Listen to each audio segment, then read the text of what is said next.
poésie.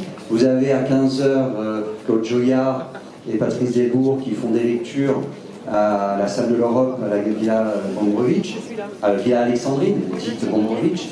Vous avez à 15 h toujours, le lendemain, dimanche, à la Galerie Chave, un échange entre Marc Schex et Patrice Desbourgs. Patrice Desbourgs que vous pouvez retrouver dès ce soir à 19 h à la salle des Meules et un peu après même, après l'événement de maintenant, pour Garçon l'addiction, qui nous parle de poésie et qui est un passionné de poésie. Patrice Desbourgs, c'est un arpenteur des livres, vraiment précieux. Vansois et parisien, et qui nous fait l'honneur de parrainer ce 24e Printemps des Poètes.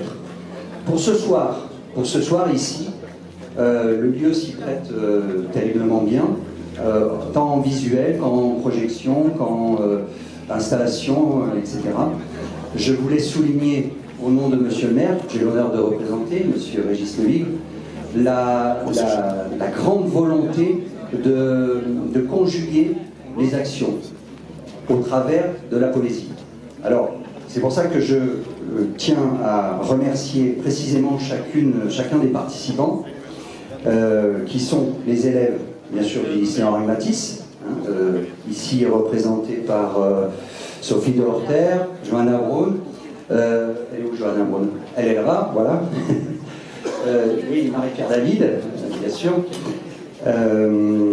qui ont animé des danses, qui ont chorégraphié des danses à l'entrée, qui ont initié au cyanotype par Madame de Horter les élèves que vous pouvez trouver ici en façade, qui est un procédé parallèle au sténopé et à l'invention de la photographie, qui est toujours un miracle. En fait, l'image poétique est toujours un miracle. Hein.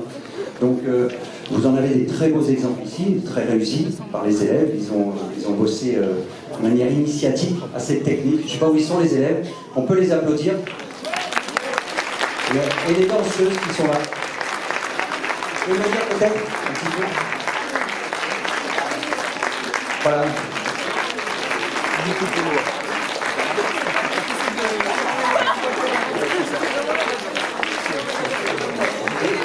Et les photographes, peut-être qu'il y en a un petit peu là. Non? Est-ce qu'il y en a un petit peu des photographes, il y a des cyanotypeurs? Non? Il n'y en a pas? Bon. Alors vous avez le lycée Matisse qui est donc là représenté en force par ses enseignants et par ses élèves. Je remercie donc cette volonté artistique vraiment bien suivie à l'appel des services culturels de Vence. Voilà. Les élèves donc, qui sont en option première, qui sont en première et en terminale, option art plastique. Les cadrans solaires. Ouais. Les cadrans solaires.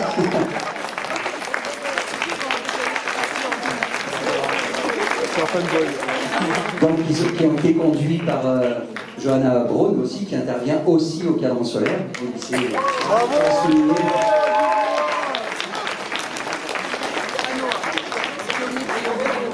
Merci de votre implication dans ce Printemps des Poètes dédié à l'éphémère. Merci aussi aux jeunes du service jeunesse de la ville qui, au travers de l'AYAT, Seine-Sabat, voilà, à chaque fois je l'enroule parce que c'est une poésie à lui tout seul. L'AYAT, où est l'AYAT? Il est par là-bas, voilà. On peut l'applaudir parce qu'il a mis la maison de la jeunesse, la MJL, de manière très positive.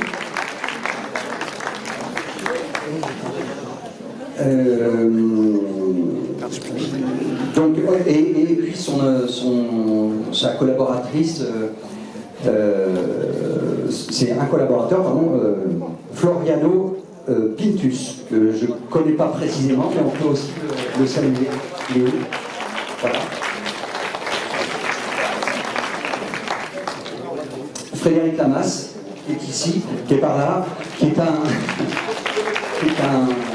il faudrait l'inventer avec Jean-Yves Gorat, directeur des affaires culturelles. À chaque fois qu'on fait une manifestation, on dit alors Fred en lui, il fait quoi, parce qu'il faudrait l'inventer. C'est quelqu'un qui a de multiples compétences techniques, la projection, pour les installations, et puis qui est toujours hyper dynamique. C'est un collaborateur très précieux. Donc voilà, je souligne Frédéric Lamas. Et Marie aussi, son collaborateur, qui est à la caméra là-bas.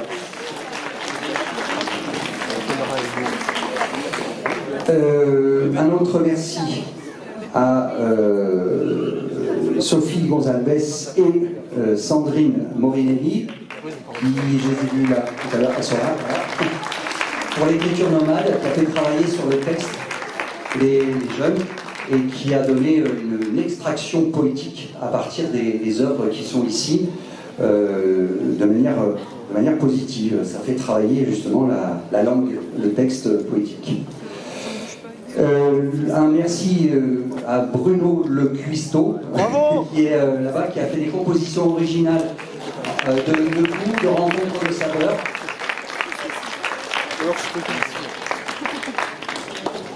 Voilà, voilà pour les remerciements. Je souligne la présence aussi de Madame Zaneboli, ici, présente, qui représente aussi le lycée en français, qui fait un travail parallèle, mais qui est aussi toujours partie prenante avec Madame de Horter pour ses ateliers. Donc merci d'être là. Voilà, j'en ai fini pour les remerciements. Un petit mot sur... Oui, bien sûr, pardon. Bien sûr. Le chef. Bien sûr, une personne que je demande de me rejoindre ici, voilà. Sabine Fichera, que je demande d'applaudir vraiment fort.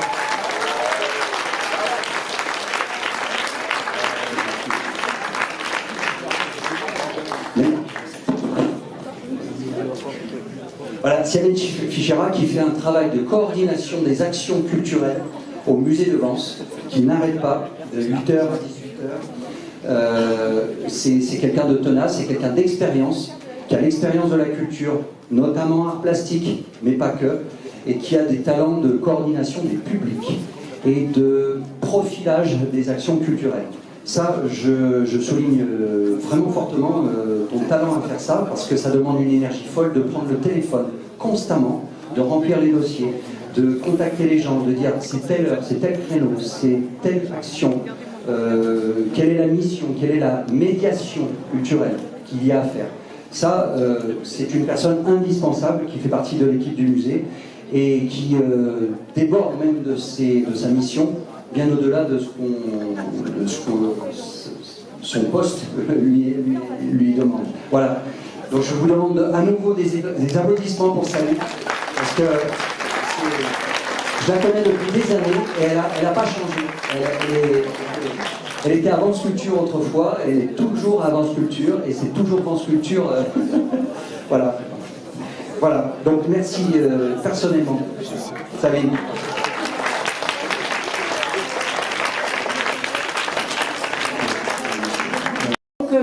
Ces événements puissent exister complètement. Voilà. Donc un projet qui était un projet ambitieux, qui a été relevé par tous avec brio, et pour ça je les remercie beaucoup. Alors juste pour finir, je voulais vraiment féliciter tous ces jeunes de Vence pour leur talent exceptionnel. Parce que sans ce talent-là, sans leur présence, on ne serait arrivé absolument à rien. Voilà, merci encore. Bonne soirée. Merci Sabine.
Je me disais, elle va revenir.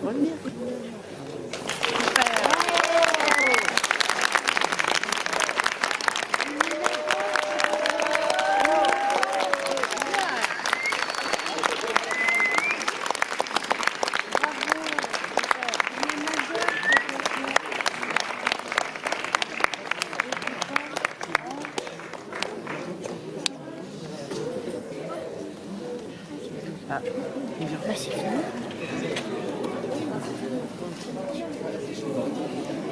L'idée, pour moi, c'est une idée folle que je n'aurais jamais rêvé dans toute ma carrière de prof d'art plastique, d'autant que la photographie, c'était mon truc à la base, c'était dans ma vie d'avant, avant d'être prof.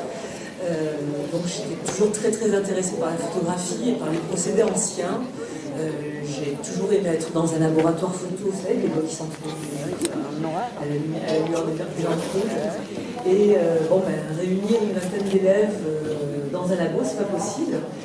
Et le cyanotype, c'était une possibilité, puisque c'est un procédé photographique où, lorsqu'il y a de la lumière, le produit va virer au bleu. Et lorsque le produit n'a pas été insolé, il reste blanc. Généralement, on fait des cyanotypes sur du format A4, et puis Sabine m'a lancé un défi, et j'adore relever les défis. On a dit, allez, et si on le faisait en 2 mètres sur 1,50 m, et puis vu l'espace, il en faut au moins 4. Voilà. C'est venu comme ça. Ça n'aurait jamais été possible sans l'engagement des élèves. Nos 4 danseuses qui ont imaginé les postures, qui ont imaginé les éléments qui nous accompagnaient.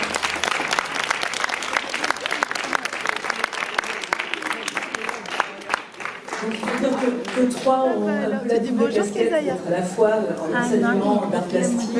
Il veut toujours être avec maman, c'était forcément, elles ont un joli pancale, beaucoup de choses. Et puis un certain nombre d'élèves qui se cachent par là-bas et qui se sont investis les petites mains qu'on ne voit pas. Mais venez, c'est aussi lui qui devait être une élève.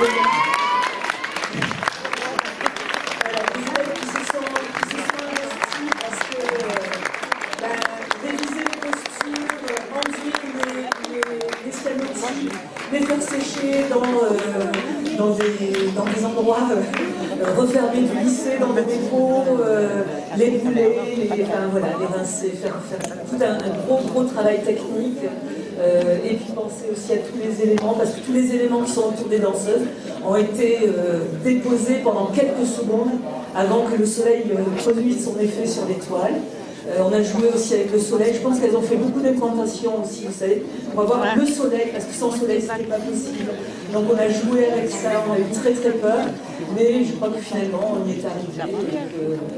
Ça nous fait, moi je les félicite parce que ça fait très très plaisir qu'on ait pu arriver à ça.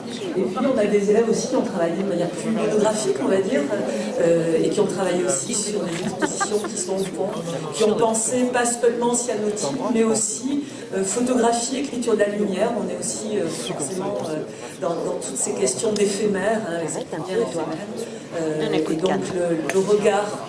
La photographie directe et le regard, ou la composition, le regard direct sur l'éphémère. Voilà. Merci beaucoup.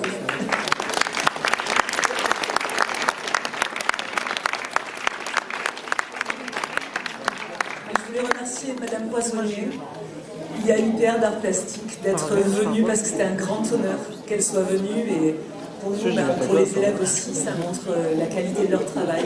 J'y ai toujours cru et voilà. Merci beaucoup. Merci à tous les élèves, merci On va projeter en fait de la vidéo poésie et j'aimerais que Sophie Gonzalez vienne peut-être parler de petites minutes du travail qui a été fait avec les jeunes de la MJL. Voilà. Ça, on finit. Sophie.